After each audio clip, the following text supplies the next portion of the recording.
Sponsored by the Big 98, Nashville's #1 for new country and the home of the Bobby Bones Show.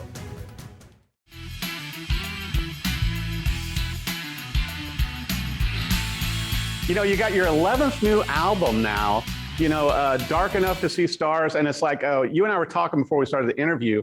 What an incredible album of 10 songs that you have in here. And it's kind of like an emotional roller coaster, Mary. Yeah, I agree that it is. And boy, haven't we all been on one, huh? So true. So true. But it's hard to pick favorite songs off here. I think the title track is probably one of mine. And you had a fun co-writer with you on that song as well, Mary. Yeah, the great Beth Nielsen Chapman co-wrote that with me. We've co-written for years now. And I think she's just one of the great songwriters of all time. And she has a sensibility for lyric and melody that is just so beautiful. I think she's extraordinary, and I love writing with her. And I've got to say that too. Truckers and Troubadours is probably one of my other favorite songs on this album, to where it just really hit me. I mean, and you've got, and you and I were talking too with your influences, and certainly, with your musical career over the last 25 years, I can hear sprinklings of John Prine, David Olney, the band, a lot of your influences, but it's still all Mary. I think that's how it's supposed to work. I think you take your influences and you incorporate them into what you do, but you do your best not to imitate them. Right. It's a fine line to honor them, but to not try to do exactly what they did, to take what they taught you or right. me, and move it into my own sensibility. But absolutely, the influences you listed are really important to me and have shaped me as a songwriter. Well, and I think one of the things that you do so incredible, and I remember when we met years ago at the Americana Awards, is you're able to give, how can I put it best, space in between the words, space in between the lyrics. And I think they carry more gravity then, because, when I'm listening to your songs, with this album and your past albums, and obviously you got so much acknowledgement for your 2018 album as well with the Iraq war veterans, but an economy of words. Yeah. I feel like songs are a really, really dense art form. You got 3.5 minutes what it takes to do a novel is 600 pages to do, right? There's a very short period of time to do it. And the tendency, I think, in the beginning is to jam a lot in there, meaning using a lot of language. But what I've learned over the years as a songwriter is it's best to find pictures that tell the story rather than having a novelist approach to a song. To find imagery and use that in a very succinct way, and let it breathe. I do allow for space in the song, and that's intentional. I think if you hit people with a picture in a song, they see it and then they feel it. Right. And my sense is I got to give them time to feel it before I hit them again. And that's so well put, because what it made me think of, and some of our viewers may not know this, Mary, that obviously, you're an accomplished chef also and used to own a restaurant. So it's sort of like having, a gumbo or a jambalaya and maybe putting in too much seasoning or just the right amount. Mm-hmm. And it seems like you have mastered with your songs the correct amount of seasoning. Well, thank you. I appreciate you saying that. I think that's a good and appropriate analogy. And I wanted to bring up too, to where, there are universities around the country that are using, your songs and lyrics and everything in classes. How does that feel as you continue to work this craft? And AP, Associated Press, even said that you're one of the greatest songwriters of our generation.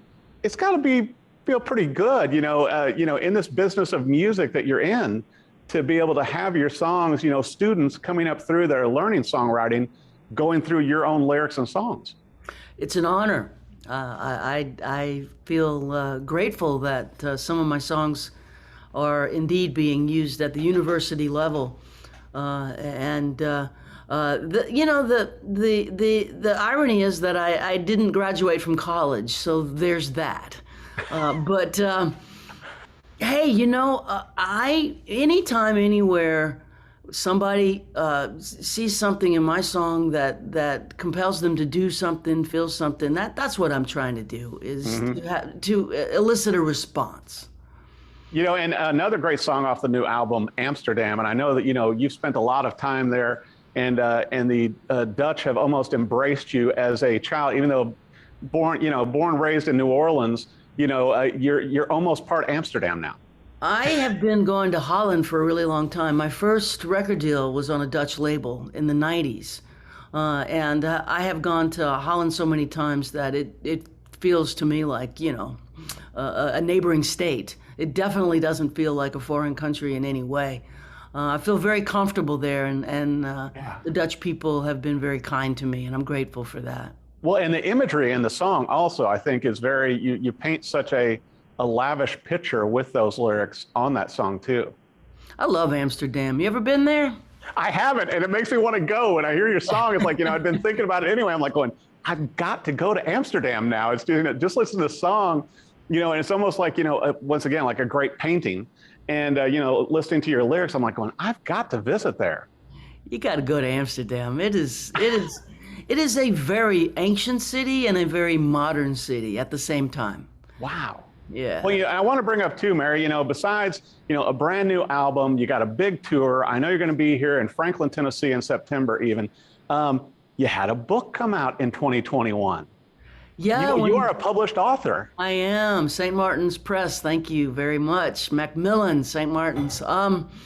When we had the shutdown in 2020, I just got to work, and I sat at my desk for, 8-9 hours a day and finished this manuscript I've been pushing around for years, and was able to bring it to completion and edit it and get it into the world. And the book is called Saved by a Song, and it is my take on the songwriting process. It is also a bit of a memoir, and I think actually most importantly, it's my take on recovery and how to use music and songs to help deal with trauma and addiction.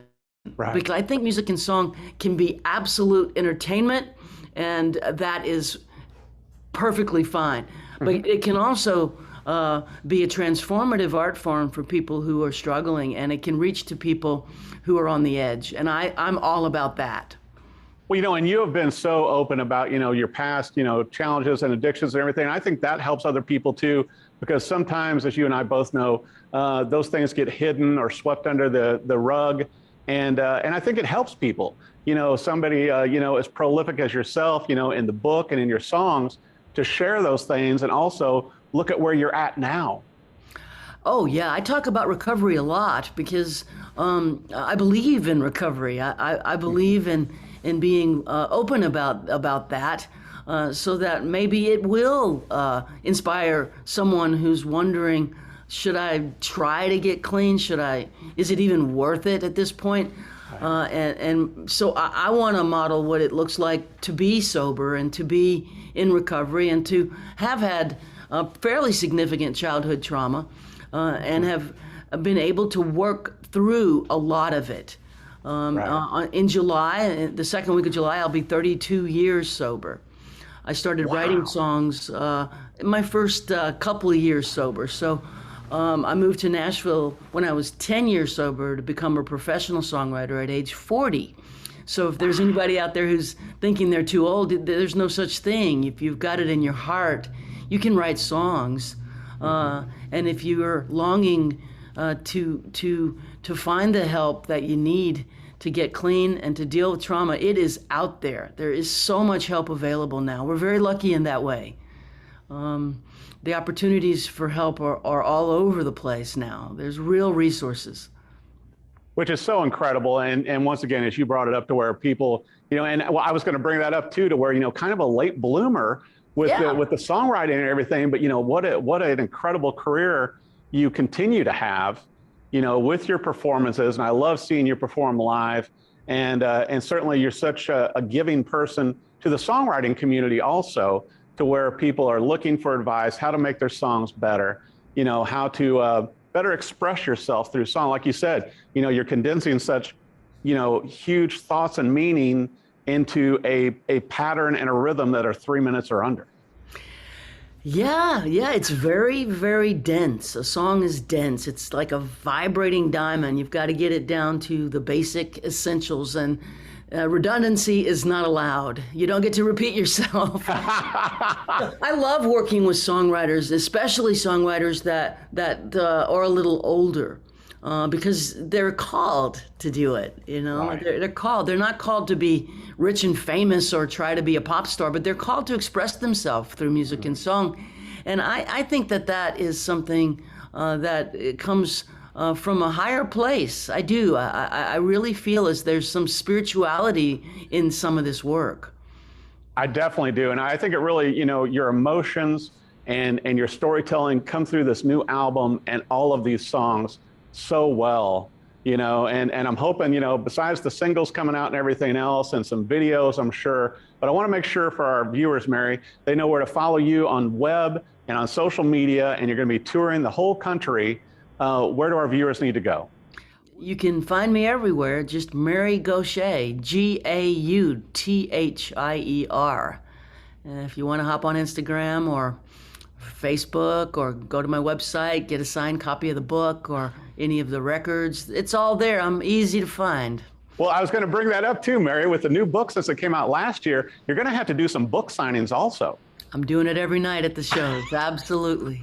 Congratulations on the brand new book, that came out last year. I know it's available everywhere, and you're going to have signed copies on the road. Also with your new album, Dark Enough to See Stars, and I love the songs on here. I think you did obviously put your own spin on all of them. It's certainly Mary Gauthier, but I love hearing the influences of some of these artists that we lost.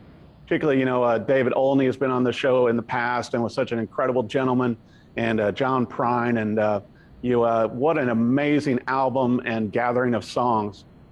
Mary Gauthier, thank you so much for coming on the Rockin' Review with us. Thanks, Eric. Thanks for having me on. I appreciate you. Sponsored by the Big 98, Nashville's #1 for new country and the home of the Bobby Bones Show.